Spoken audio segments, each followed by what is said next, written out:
Okay, great. It's 2:15, everyone, so we're going to start our key into state and local service. I hope you're ready for another wonderful session.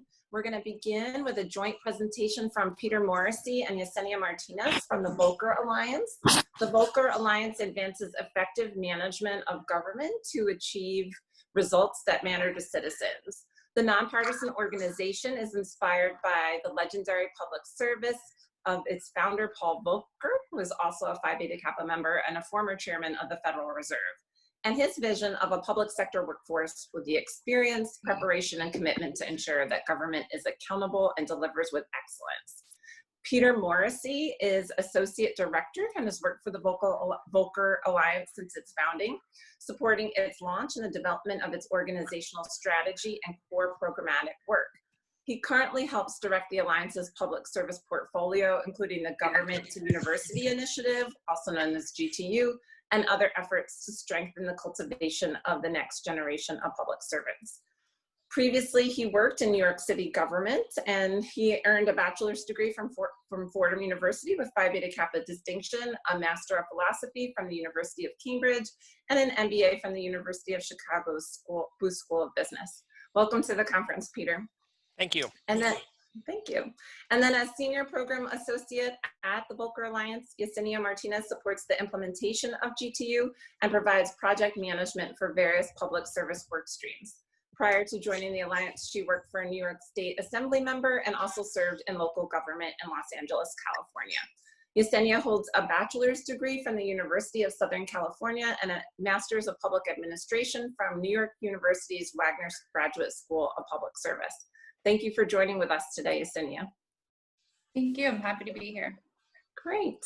And then after the presentation from the Volcker Alliance, we'll hear from Jo Neal, who's co-founder and CEO of Lead for America. LFA works to build civic leadership by helping America's most dynamic and diverse young leaders find high-impact civic roles in their hometown or high-need cities and towns.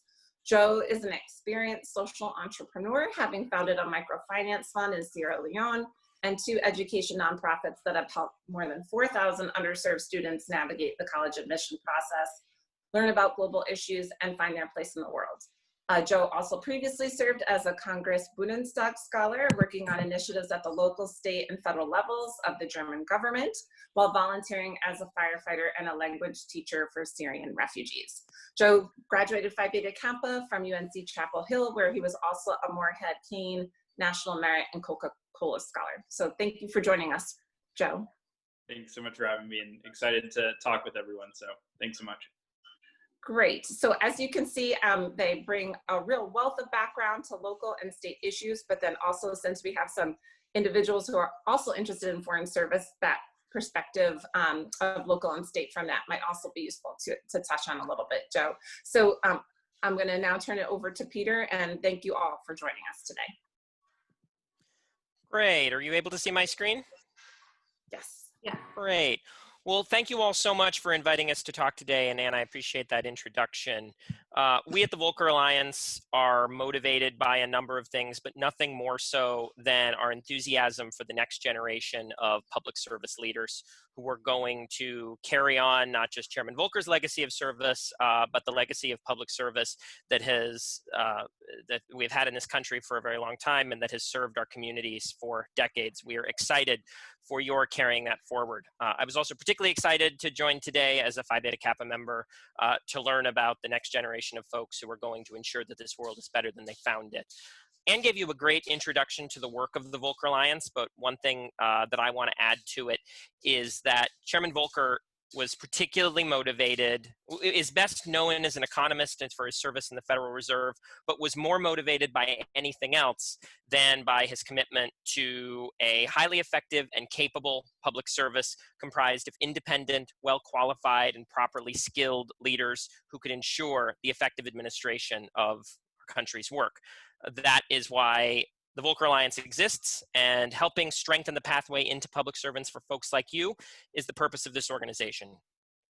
So Anne asked us to talk today about why you should be interested in state and local government. You have an extraordinary array of talents and you are entering the workforce at a time of immense change. There are a huge number of places that need your skills and that will be competing for them. And it's the responsibility of Yesenia and Joe and I to help make the case for why state and local government is an especially good outlet for the skills and the talent and the passion that you bring to the table.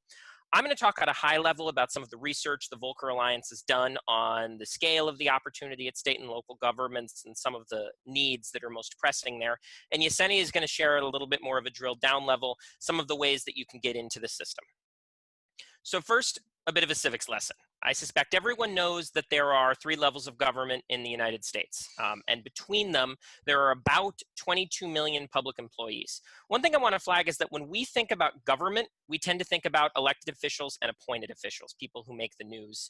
But they are a tiny, tiny sliver of all government employees. There are a few tens of thousands of them across the country and nearly 22 million permanent career staffers distributed across the 3 levels. I gather you just had a great presentation from Margot Conrad and the team at the Partnership for Public Service, certainly a tough act to follow, where they laid out for you all of the opportunities in federal government. A question that I would like to tee up, and I'd be happy for anyone to shout out an answer provided in the chat, is when you think about employees at all levels of government, which of these breakdowns do you think reflects the actual breakdown of jobs across all 4 levels of government? A, B, C, or D? Anybody have something they'd like to shout out? Put in the chat. Well, the way I am framing my question should suggest for you that the answer is D. You could probably glean that being the smart people that you are. There are a little over 2 million public employees who work at the federal level, and there are nearly 20 million public employees who work at the state and local level. Localities are an absolute majority of all jobs in government. That's an important lesson about affecting change in society in general. When we think about government as an instrument to affect change in our country, we tend to focus on what's going on at the national level. But that's not necessarily the case. There's an axiom that we should be thinking globally and acting locally, and that's borne out by where most of the governing in this country occurs. It occurs at the local level and substantially at the state level. The federal government is critically important, but it is one small piece of a much bigger puzzle. And I hope you all keep that in mind as you're thinking of the ways you can affect change. Another question I have for you in this little civics meandering is thinking about what sorts of work state and local governments do. On this slide, I've put a bunch of programs and legislation that you've probably heard of. When we think about government, we often think about a few occupations, or we just think about bureaucratic paper pushing. Neither of those tends to be reflective of the actual situation. There's a huge number of fields. Look over this list and think to yourself, what's done by states and localities versus what's most likely done by the federal government. You're thinking through some options. It will not surprise you to learn that most of these opportunities are delivered wholly or in part by states and localities. You can see a lot of stuff on this list that I expect that you'll recognize. Parks and public schools and community development, homeless services, a substantial part of the COVID response. Most of these instruments of government that we tend to think of are ultimately brought to you by states and localities. And if you think they work well, then serving in state and local government is a way to strengthen them. And if you think they are not working well, serving in state and local government is a way to improve them. Several of these other programs, the Affordable Care Act, better known as Obamacare, SNAP, often described as food stamps, Medicaid, Section 8 housing, the CARES Act, which responds to COVID, these tend to be federal programs, so federal work might be better aligned with them. Does that sound right? It shouldn't sound right, because every one of those things I just listed are also primarily delivered by states and localities.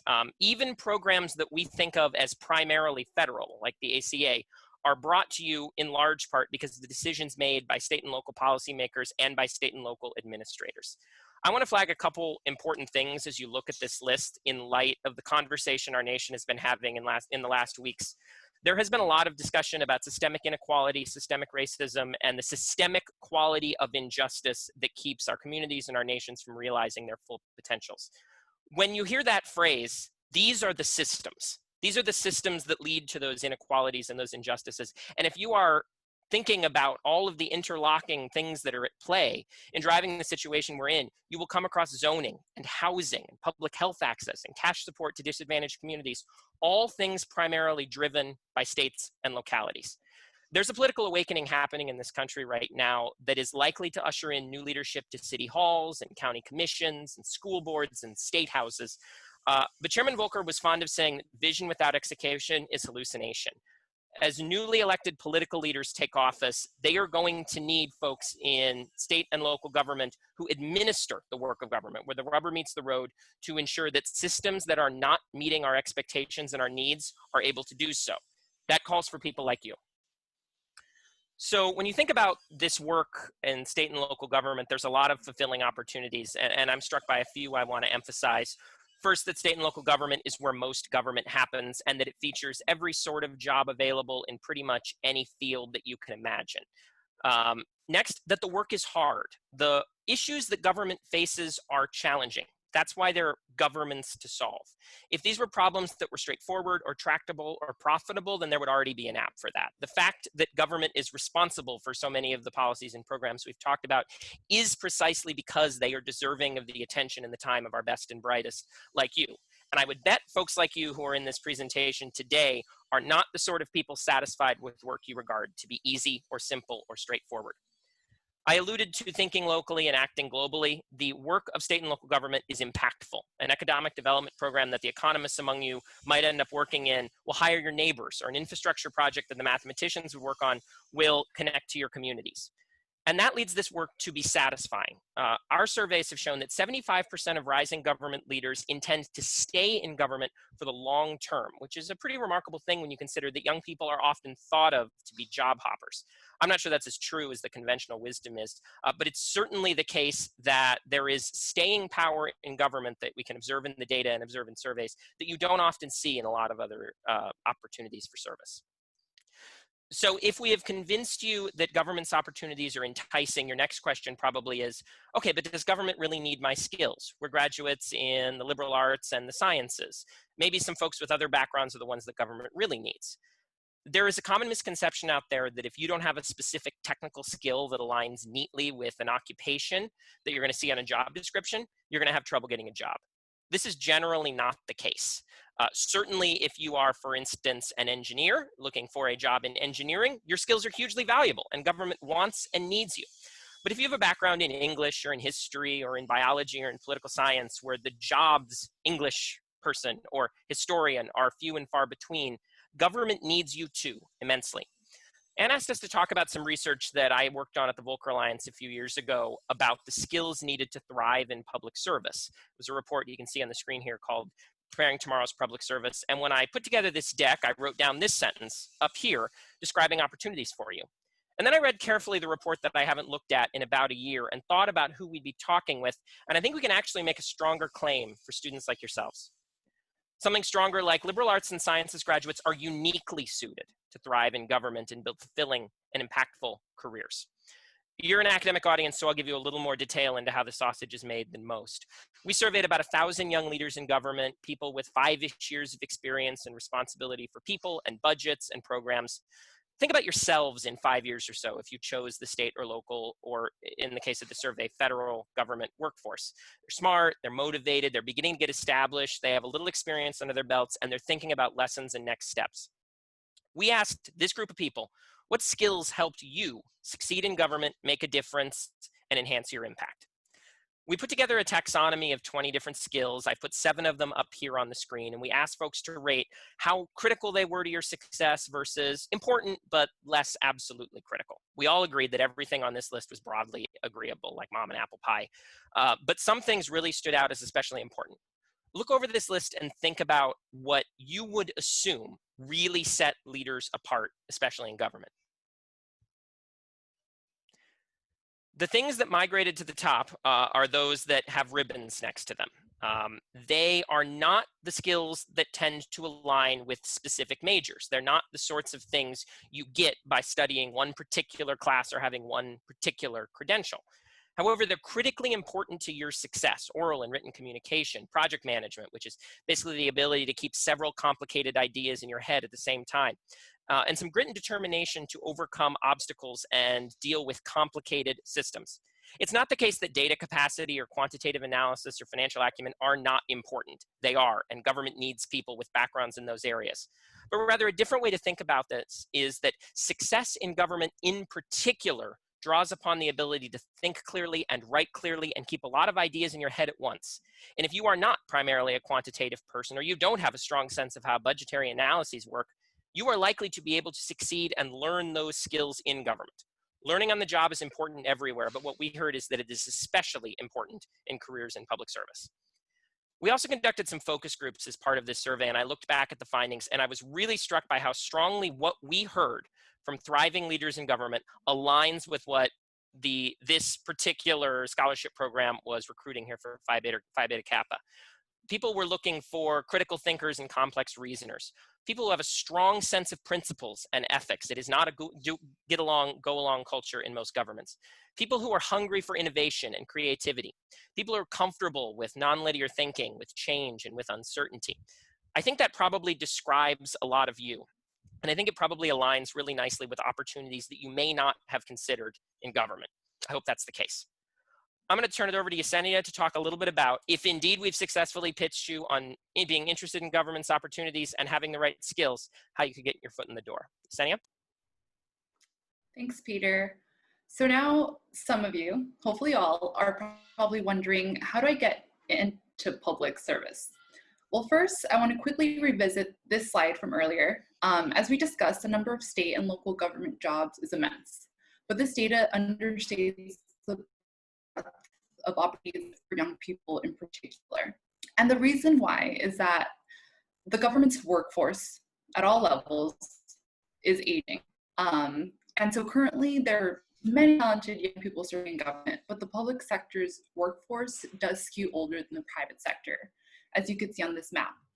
And so at the federal level, only 7% of the federal workforce is under 30, as compared to 23% in the private sector.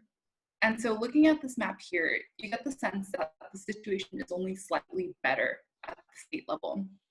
Government is and has been facing a workforce crisis for a while now. And what this means is that government is extremely hungry for your talent. They need your skills and perspective more than other sectors do. And so on this next slide, the data shows that the median age of government employees across various jobs is on the higher end. Many employees are near retirement age. And so a lot of the government hiring managers that we work with are very much concerned about this silver tsunami, which refers to the large wage of baby boomers that are eligible to retire from government. It's happening now, and it's going to continue in the next 5 years. And so HR managers are actively working on on smoothing over generational handover, because as their older workers retire, they're taking their knowledge with them, and this threatens the ability of governments to meet their missions.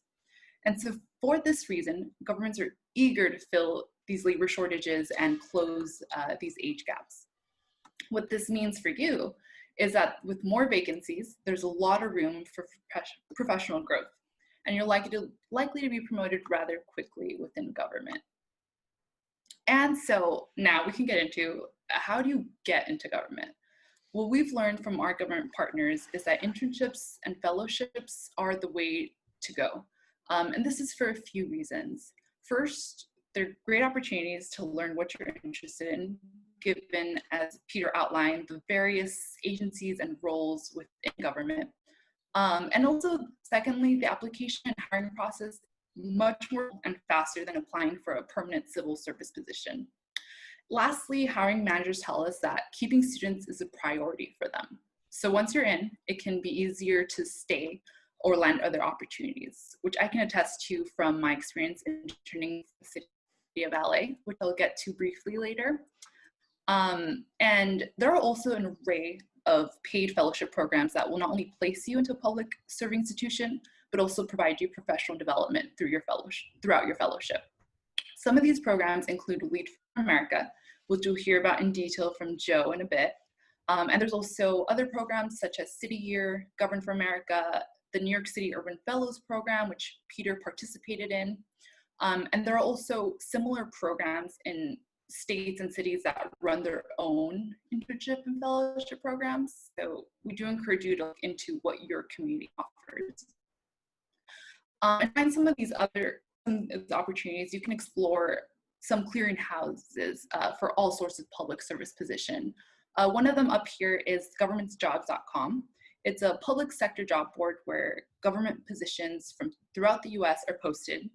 They also have individual Twitter accounts for various states where jobs are posted in real time, so you can also check that out. And a similar jobs board is publicservicecareers.org. It's run by 3 professional public service and education organizations.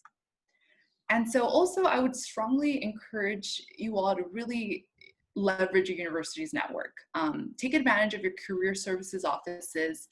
We work very closely with many of them, and they're aware of government's hiring timelines and have built close relationships with some government agencies, so can provide you connections.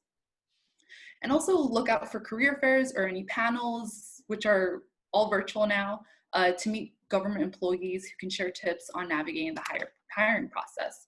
And you maybe even provide mentorship. They've all been in your shoes before, so many would be happy to provide guidance.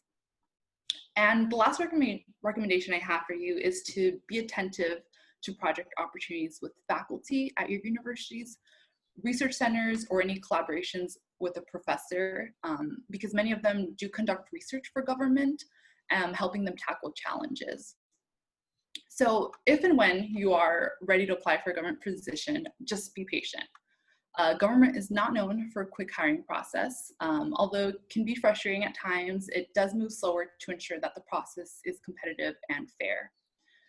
And so, as I briefly alluded to, I did intern for the City of LA's Office of Immigrant Affairs, and I wanted to briefly share my personal experience with you to give you an idea of what an internship in local government can be like. I was made aware of this internship opportunity through one of my professors during my senior year in college. It was a brand new and small office, only made up of 3 people, including myself.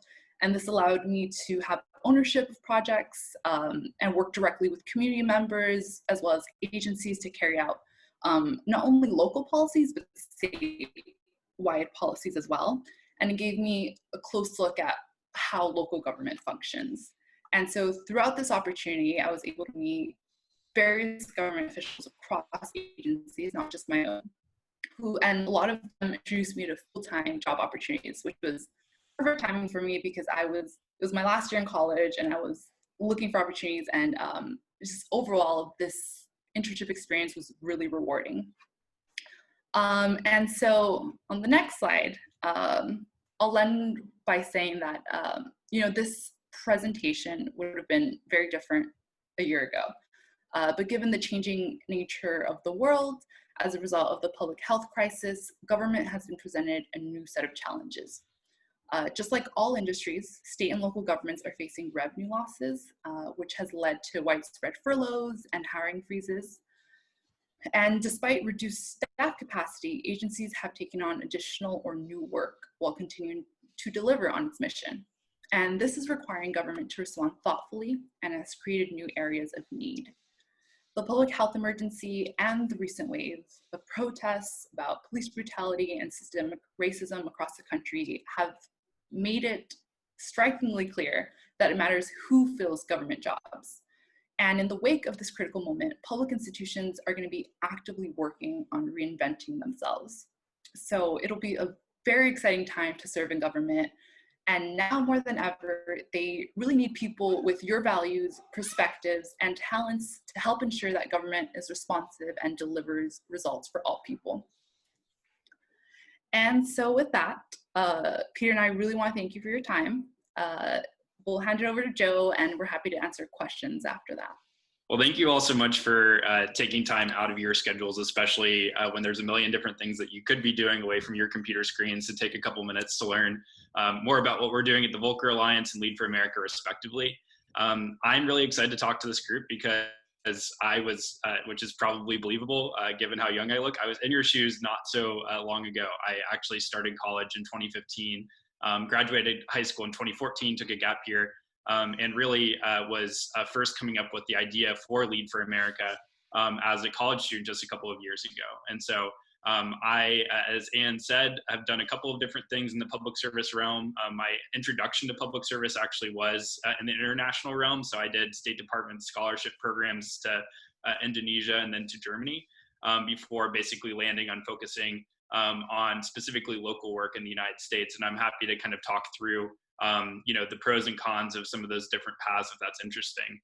And I guess just briefly and kind of connecting the dots of after having the international experience, why I decided to launch Lead for America and a bit about what we do. I grew up with two public service examples of my parents. So my dad works for the military and my mom is a nurse. And it was during my dad's deployment to Afghanistan during my sophomore year of high school that I really started to see the ways, kind of pulling out what Peter and Yesenia had been talking about, that policy and government were profoundly affecting my life and my family's lives. So it was really a lack of care or lack of funding through Social Security that prevented having the sufficient care for my older sister who has a cerebral palsy. And it was my mom who was coming up against health restrictions and policy when she was working at a local health clinic. And it was my dad deploying to fight in a war that at that point didn't seem like it was as especially valuable, but doing it nonetheless because of kind of foreign policy entanglements and larger policy apparatus. So I had kind of this big awareness of the profound impacts of policy and government that I hadn't had before. Like I said, I had the experiences in Indonesia and Germany.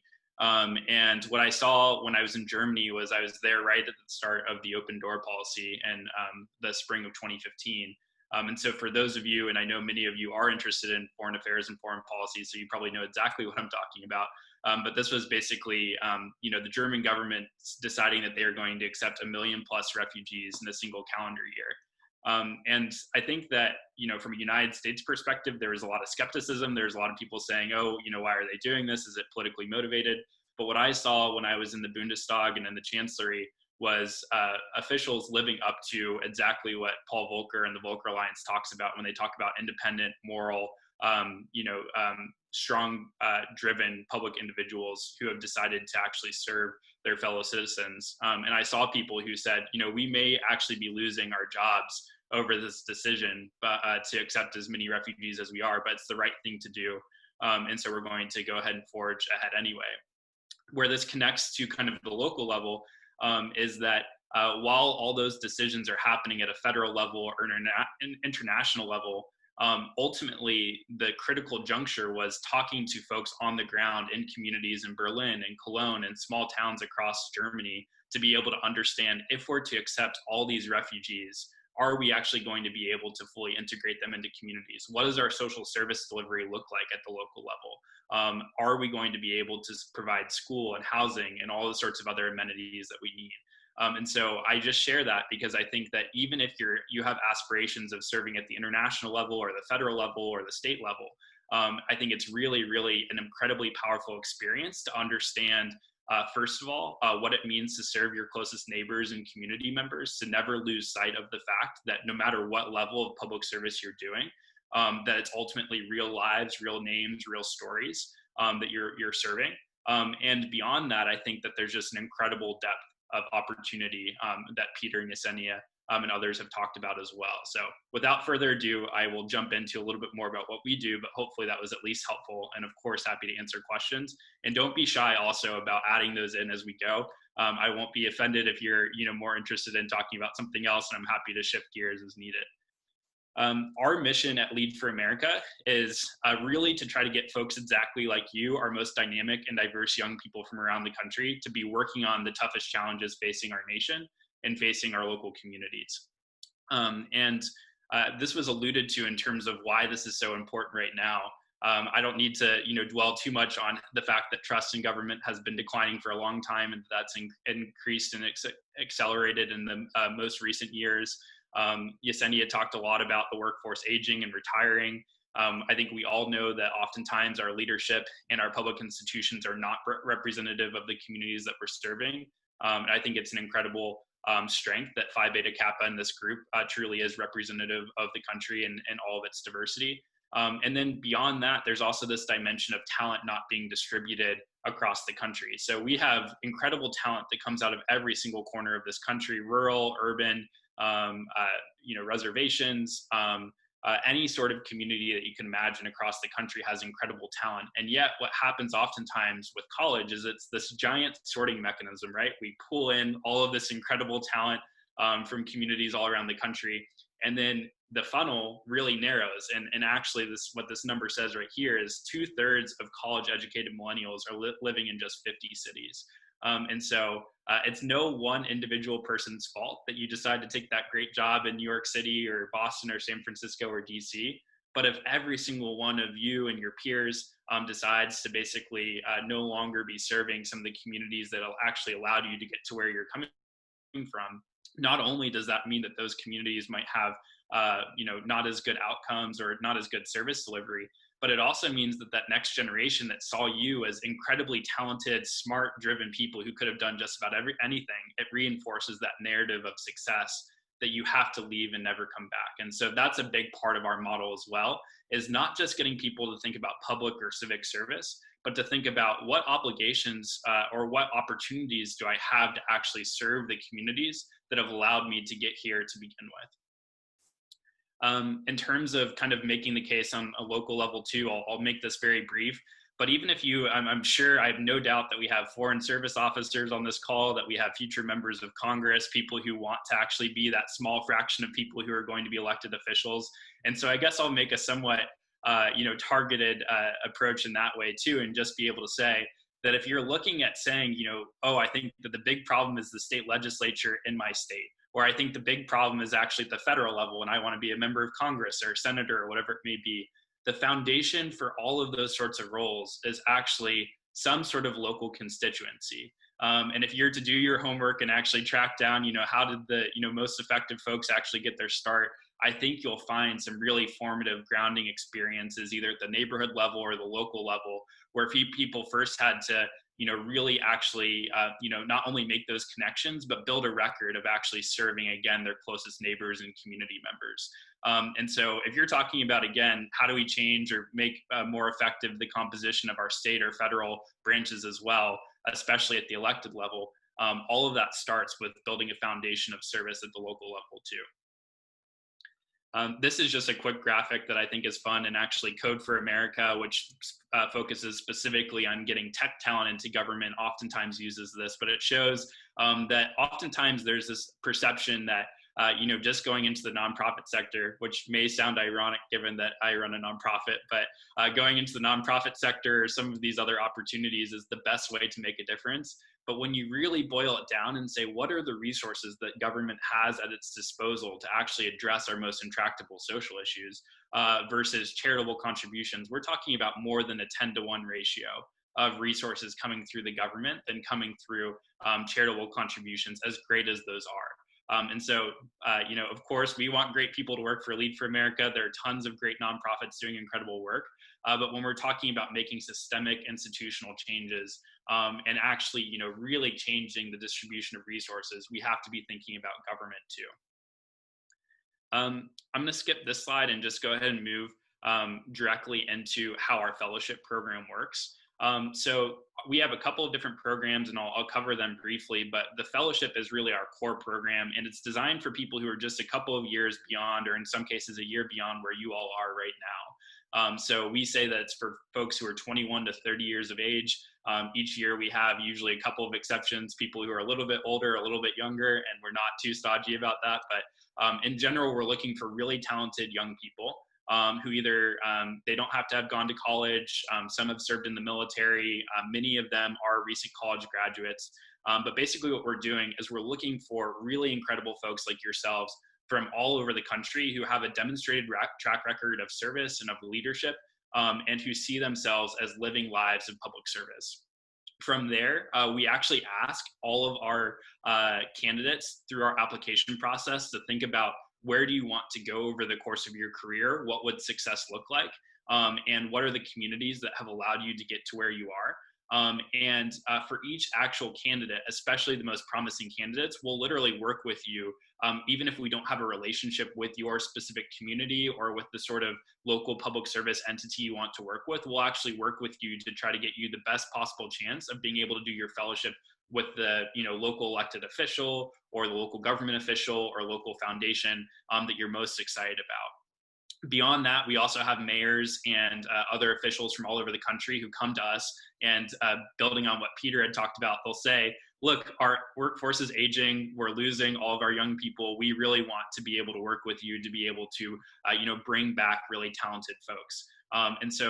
Again, the matching process for us of where people are serving happens either because fellows or prospective applicants come to us and say, hey, I really want to do public service at the local level. Here's a community I really care about. Can we make this work? Or local officials or local leaders coming to us and saying, hey, can we work together? And then we'll actually run a targeted search to be able to find the best possible candidates from that community to serve. In terms of the very specifics of how the fellowship work, it's a paid 2-year fellowship program. Before you actually start your 2-year fellowship, working in either local government or in some cases, high impact community foundation or local nonprofit roles that partner with government, you get 5 weeks of graduate level training. In our first year, that was done with Tisch College for Civic Life at Tufts, the Harvard Kennedy School at Harvard University, the Boston University Initiative on Cities, and then the UNC School of Government. Our fellows get to know one another really well. They live together for that entire month. And then after that month of getting training in public administration, they actually go all over the country into their hometown communities or places that they're already connected to, and they're working on truly the biggest challenges facing their communities. So name any challenge that you could imagine government is facing right now: COVID, opioid crisis, racial injustice, whatever it may be. I guarantee we have a fellow working on that in their specific hometown with the key decision maker and doing all of this right out of college. So really there are incredible opportunities to actually be able to make a difference. Over the course of those 2 years, we do retreats. Our first retreat, all fellow retreat, was at the Equal Justice Initiative in Montgomery, Alabama. For those of you who know Brian Stevenson's work, we were able to meet with his team and tour the National Memorial for Peace and Justice down in Montgomery, Alabama. So we have retreats over the course of the 2 years. And then the really cool part of the fellowship program is that after the 2 years, we provide resources financially and otherwise to help people run for office, start a nonprofit initiative, take initiative on their passions to be able to continue their service, whatever that may look like. The other programs that we have a program called Gov Challenge, which is for high school and college students. Basically, it's similar to a Future Farmers or Future Business Leaders of America type program where you're responding in case competition format to challenges facing your local community. And then we're also proud of the work we've done on national advocacy, working with Senate offices, House offices to support legislation, including bipartisan legislation that was introduced just last week, to be able to significantly expand the number of service opportunities for young people all around the country, even beyond the Lead for America program. This is a quick map just showing some of the communities we're working in. We have basically placements in over 30 states this year, and by the summer we'll have over 100 really incredible young people who are serving all over the country. And we're expecting to be able to take that from over 100 this year to over 500 within the next couple of years. And now I just wanted to share a couple of specific anecdotes or stories to give you, really tangible examples of what our fellows are doing and what you could actually be doing as well within just a couple of years in our program or any sort of similar initiative that you might do on your own accord. So this is Shondine Herrera. Some of you may recognize her at least a little bit because she was actually just featured on Good Morning America and has been in a series of Now This politics videos. Shondine is a really incredible young woman who grew up in Navajo Nation in Monument Valley, Utah.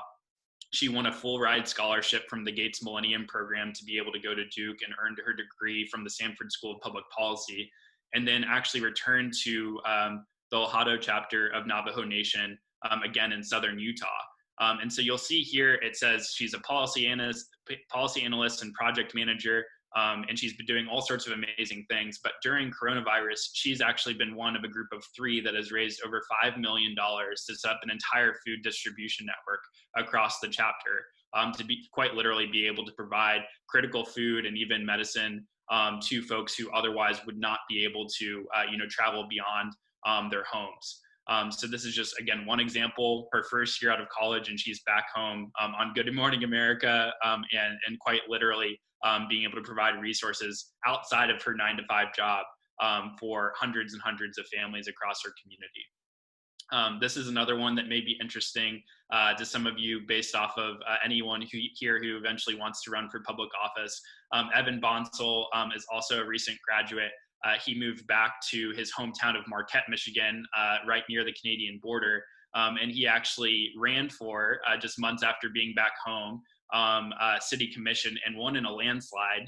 He completely blew out the field. He got more votes than the next 2 or 3 combined, and became the youngest city commissioner in the history of Marquette City. And it now is actually a key decision maker on all sorts of different challenges facing the community. And so I share these as just 2 examples of the, again, more than 100 examples that we have of fellows all over the country. And these are people who, just like you, as they were looking to graduate, wanted to go into public service, who are thinking about federal service, who are thinking about all sorts of different opportunities, who have gone back to serve communities that they're connected to. And as I hope you can see just from the very brief information I've given you, are truly being transformative agents for change in their communities and laying a foundation for a lifetime of service that I'm just really, really excited to be able to watch and to be able to cheer on from the sidelines. And then I just want to share in closing a couple of the things that I think we've learned that regardless of whether I've convinced you or Peter or Yesenia has convinced you about state and local service, or whether our fellowship is of interest, that I think will be applicable and that I wish I had known, or that I had been told when I was younger, thinking about my own trajectory into public service. So the first piece that I want to come back to is the whole concept of start where you live. This is our motto, but it's also something that we really try to live out. And I think that for a long time, I was really, excited about trying to preserve all of my options and being able to jet set all around the country and world and see all these different places. And that's a really, really great thing. But as I've gotten older, I found that the real freedom and real kind of gratification of life comes from making deep commitments to things, making deep commitments to other people, to places, and to really being in deep relationship with others. I've also learned, and this is borrowing from Brian Stevenson again, that proximity to the challenges that you want to address is so important. I would not have been able to come up with the concept or have the conviction or experience to be able to create Lead for America had it not been my formative experience serving at the local level when I was in my year in Germany, or my home communities in Kansas and now in North Carolina. And so I just think that's a really, really critical issue. And even if you decide, hey, I want to be a foreign service officer, or I'm going to work in the federal government level, even still, I would really challenge you to never lose sight of and never lose your commitment to actually serving those right around you, to knowing your neighbors, and to really being part of actually forging the critical social bonds that allow our government and our services at the local level to be able to prosper.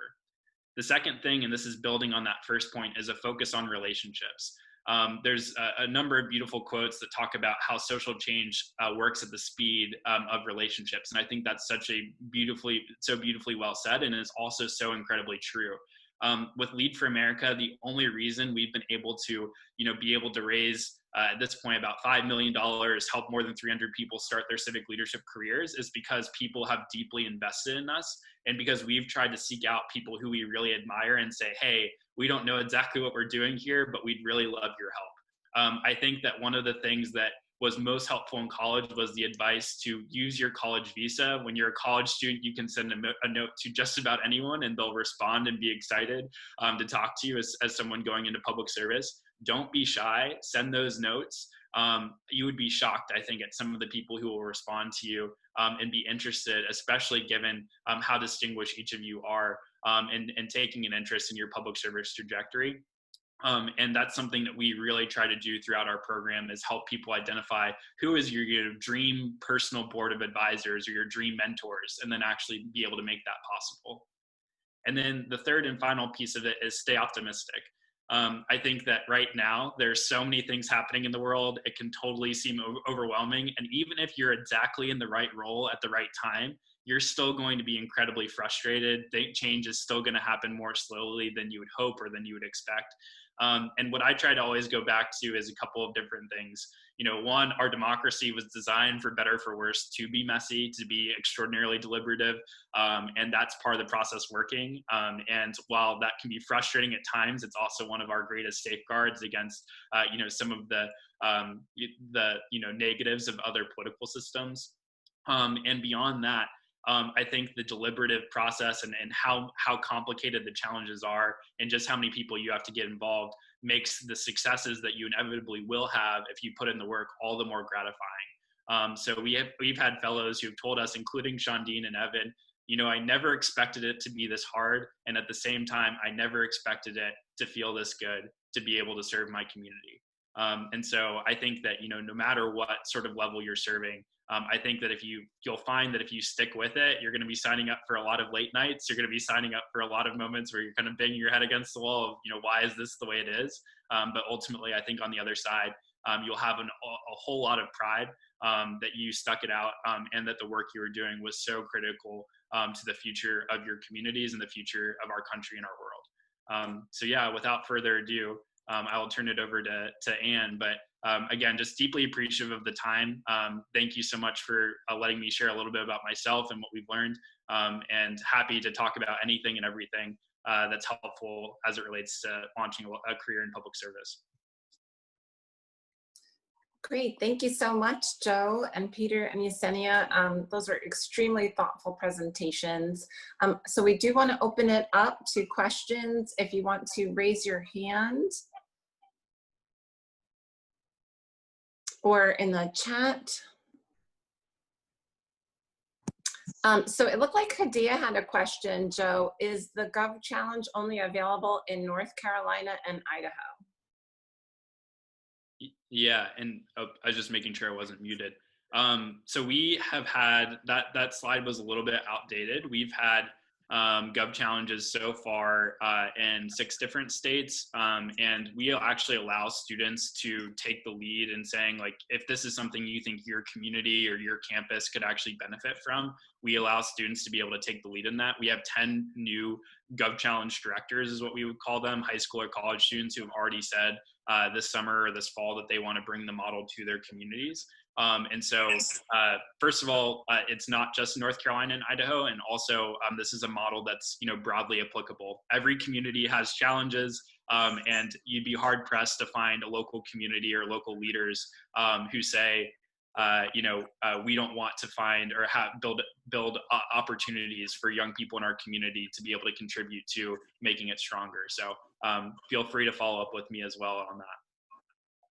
And then just so I'm not the only one talking, Miriam, would you like to ask your question? Sure. My question is about the National Hometown Fellows Program. I was wondering, like, what experiences and skills make somebody a successful candidate? Yeah, well, when reading the Volcker Alliance report on future of public service and what skills are important to be successful, I just found it all resonated a lot. So for a more detailed, like, research rich kind of answer, feel free. I'll maybe tap in Peter on that. My brief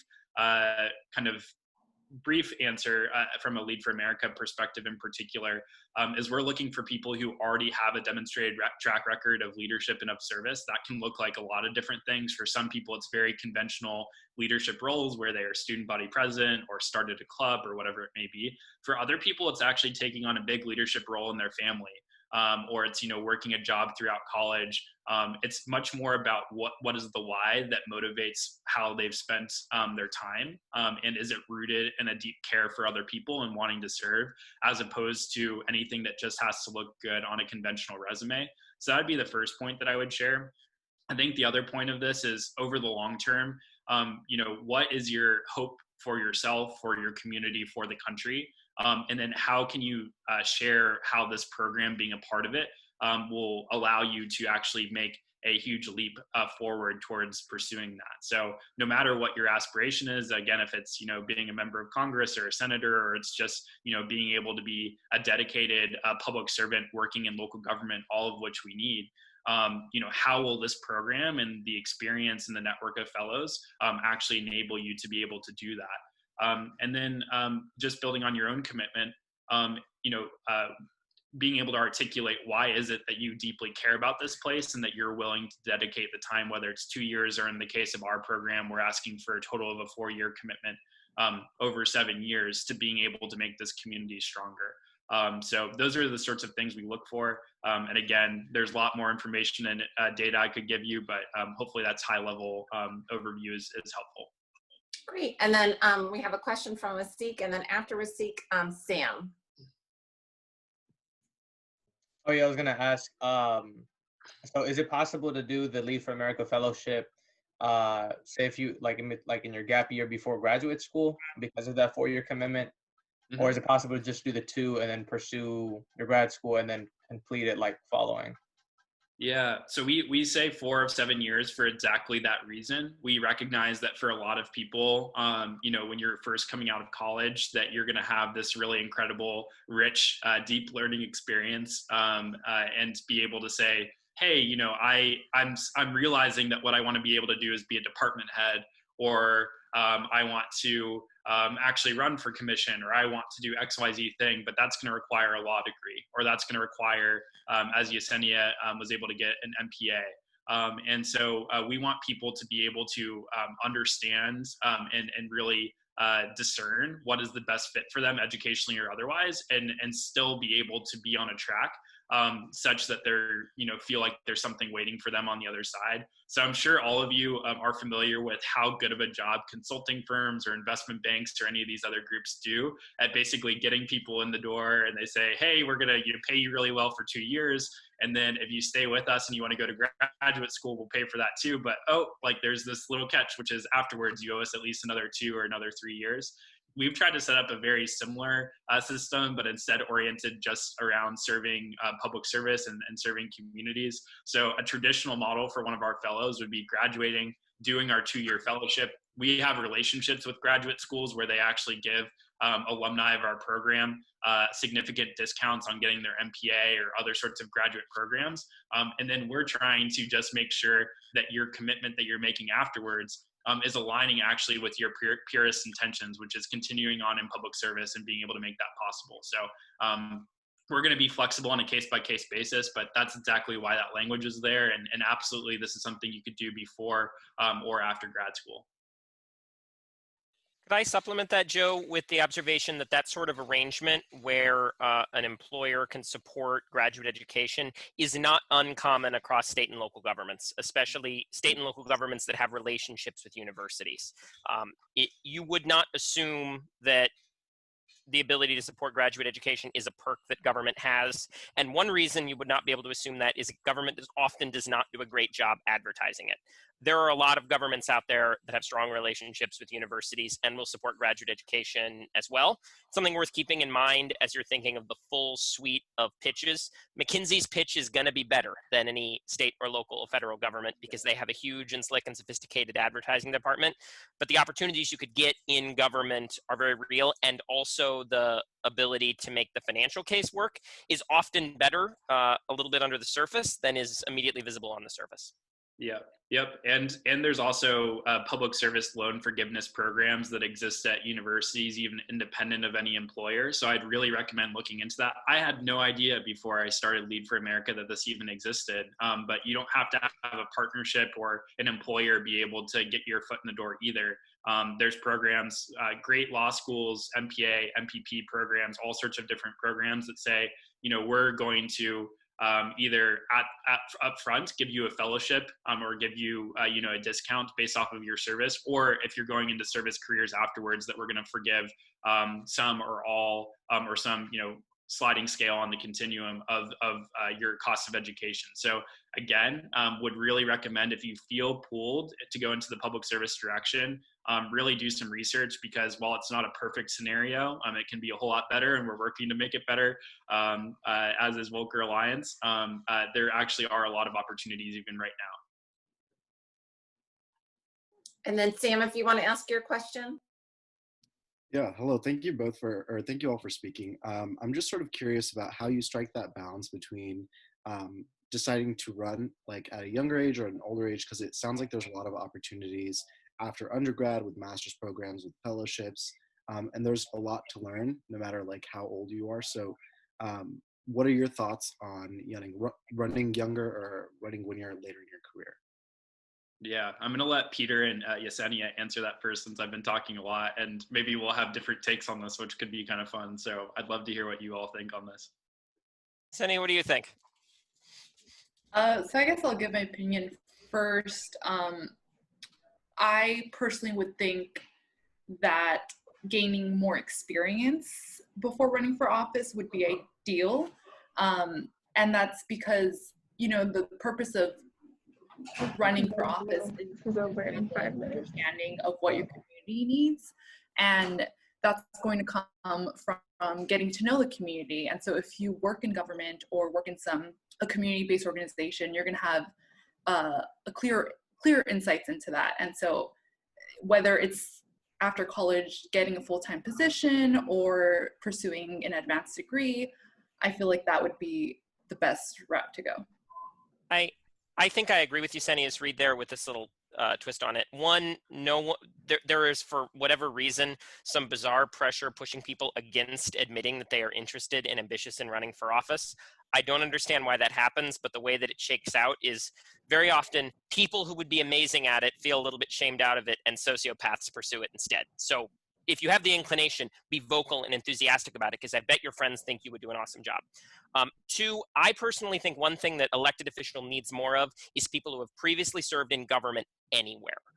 A thing we hear when we talk to city managers and state department directors and people who run big and important and complicated programs at all levels of government is that they spend the first year to 2 years of a new elected official's term teaching them how government works. And that's also the window where you make the biggest impact. So while I think if you see an opportunity to serve, you should seize it wherever, especially in elected office, I would really, really encourage you to pursue some service in government at some point beforehand, because your ability to make an impact is so closely tied to your understanding of the levers of influence, and your ability to navigate those quickly will make a big difference. And I think that's an executive or legislative office, personally.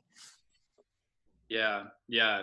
So I think both points that were shared were great, and I don't have anything to directly contradict. I guess all I would say is a couple of things. Like, one, I want to turn the question slightly back on you, and I think like the helpful thought for you to go through is, when you think about what do I want from my public servants or my public officials or elected officials, and you think about, what are the experiences or qualities or other things that I'm looking for, and then really be intentional if this is something that you're interested in. As Peter said, you don't have to shy away from it, but make yourself, before you run for office, somebody who is worthy of holding that office in your opinion and in your fellow citizens and fellow neighbors' opinions.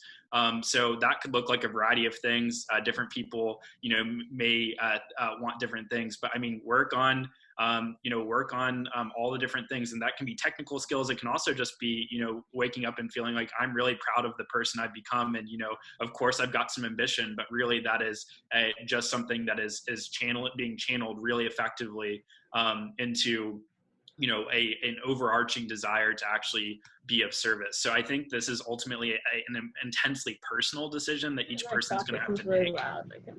And, timing is also always a question. There's all these strategic factors, but I think the first thing is just, really figure out for yourself, what is the type of public service or public elected leadership that you would like to see, even if it's not you, and then really make sure that you're making intentional efforts to develop all those qualities and characteristics in yourself before you decide to run. I think another thing, and some of our fellows who are in elected office now and mentors or board members that we have who have been elected officials would tell you this too, is that running for and winning in office is very different than governing. And this is what Peter was talking about too. So, you know, there's a lot to be said for actually having more young people, I think, who are in elected office. I think that can be a really great thing. In a lot of cases, you may be ready for office, and you know there's all sorts of incredible offices, city commissions, and all sorts of other things that sometimes go vacant, or where you know there's very few people who are running, and where you being able to serve locally is going to be a really amazing thing. But ultimately, you want to think about also, you know, if you're expecting a long career in elected politics, as soon as you start getting into elected politics, you're going to have a different series of incentives that you're going to be having to deal with, and different pressures. And so if you still feel like, wow, like if I look back a year ago or 2 years ago, I've changed my mind on, you know, a lot of different things, and I've learned so much, and I'm, you know, already such a better version of myself. I would just, you know, caution you to think about the classic advice of once you get into politics, sometimes it's actually spending down your political and your social capital, and there's all sorts of different, you know, pressures. So yeah, I think it's an intensely personal decision, and happy to talk more about this too. But those are a couple of the things that I would ask you to consider before jumping in. And then just very quickly, Veronica, you have the last question, so I want to give you the chance to ask that. Yeah, sorry, I asked it a little bit late. But just really as a follow-up, because I think Sam kind of mentioned this, but I feel like there's just so much to learn. And being so young, I never feel qualified to do anything, because I always feel like I could learn more and have more experience. And I think a lot of that experience could come from the private sector. Do you think that having experience in the private sector could help in understanding how the world works? Or do you need to be in government to understand government? I'm happy to take a pass at this one. I have an MBA, which is an uncommon credential for someone who's never worked in the private sector, except for when I made no parking signs for my dad when I was 15. But I think you can get government and public service relevant experience anywhere. And I think the fact, Veronica, that you are concerned about being underqualified illustrates not that you are underqualified, but that you are conscientious, which is a virtue that many public servants need. And those of you who feel like there is more to learn, that is a good thing you should keep with you for your entire lives. If you ever get to the point where you feel like you know enough, you spent too long in one place. So I think relevant experience can certainly come from the private sector. Private sector is 73% of the economy. It tends to drive innovation. You often have very effective leaders in the public sector who come from the private sector and can bring leading edge, state-of-the-art thinking to modernize systems. You know, government's marketing system lags, government's communication system lags, government technology systems tend to lag. Those people are successful to the extent that they find partners within government who also understand the key pressure levers of change, which is something we're aware of, and I'm sure Joe is aware of too in working with their partners. So I think provided that you're conscientious, you are able to pick up highly valuable experience anywhere. I don't think there is one single right blend of experiences that will credential you properly to serve in government in an elected role or an appointed role or a public service role, aside from the fact that you are hungry to learn new stuff from a diverse audience all the way through. Yeah, I would add to that, just on what you were sharing earlier. By nature of even being on this call, and you're more than capable of doing really incredible, extraordinary things, you know, right out of college. And I oftentimes say that my biggest asset in getting Lead for America off the ground was how much I didn't know, just because I was coming at everything with a beginner's mindset, and was able to skip a lot of steps or not, you know, do the best practices that actually would kind of hold us back. So anytime you catch yourself thinking about that or feeling that imposter syndrome, just know that literally anyone ever who has a conscience or is thoughtful, who's going into their career and is trying to make a difference, is going to be having those same thoughts. And we're all just figuring it out. So, you know, I'm still messing up every single day, and it's just kind of the way it is. And so don't ever feel like, you know, oh, is everybody else, you know, just doing this perfectly? No, it's a farce. It doesn't happen. So that's number one. I think the other thing that I would say is that I'm not somebody who's going to bash the private sector. We need an economy that works. We need brilliant entrepreneurs. I consider myself and what I'm doing an entrepreneur. I've had great mentors who have, seen themselves as being principally private sector entrepreneurs. And I think that's an incredible thing. What I would challenge you, though, to do is always be thinking about where can I contribute and add most value, and is what I'm doing on a day-to-day basis actually aligned with my value system and what I want to be able to contribute. So Steve Jobs, who's of course private sector oriented, said that if you're waking up too many days in a row and not really liking your life, like you should probably reconsider that. And so I think for some people, working at a big for-profit company or even starting a small business is absolutely the right way to go. But if you're just doing this because you think it's the right thing to get on your resume, or you think it's going to be the only experience, 100 times out of 100 times, do the thing that you're going to be excited to wake up about every day. And that's honestly a little bit more scary to you. So I live right now with somebody who works at McKinsey, and then I live with one of my co-founder. We talk about this a lot. All I can say is that our fellows and even my housemate, I guess, who's working at McKinsey, says all the time that the work that our fellows are getting to do in their communities is far more substantive and meaningful than at least what he personally is experiencing. That's just one personal anecdote, but I think I'm representing that because there's very few people who are speaking for just how meaningful and impactful and rich the experiences can be, especially if you're serving a place or an industry that is currently suffering from such a deficit of young, bright people like yourselves going into it. So that's kind of my 2 cents on that one. Wonderful. Well, thank you so much, Peter, Yesenia, and Joe, for all your time, helpful tips, and your thoughtful suggestions. We really appreciate it. So for the plenary this evening, this is just a reminder. It's very important that you arrive early to the Zoom because it's a live stream event. So we'll be starting exactly at 6 p.m. So we need everyone in the room by 5:55 Eastern time at the latest. We're going to ask you to mute and turn off your video while the live stream is running, and then we'll have some time for Q&A and meet the speakers after that. If you have any questions, of course, let me know. But I just want to thank our wonderful panelists again, and we will see you in a couple hours. So yeah, thank you so much. Thank you, Peter and Yesenia and Joe. Wonderful job. We really appreciate it. Thanks for having us. Yeah, thank you very much for having us.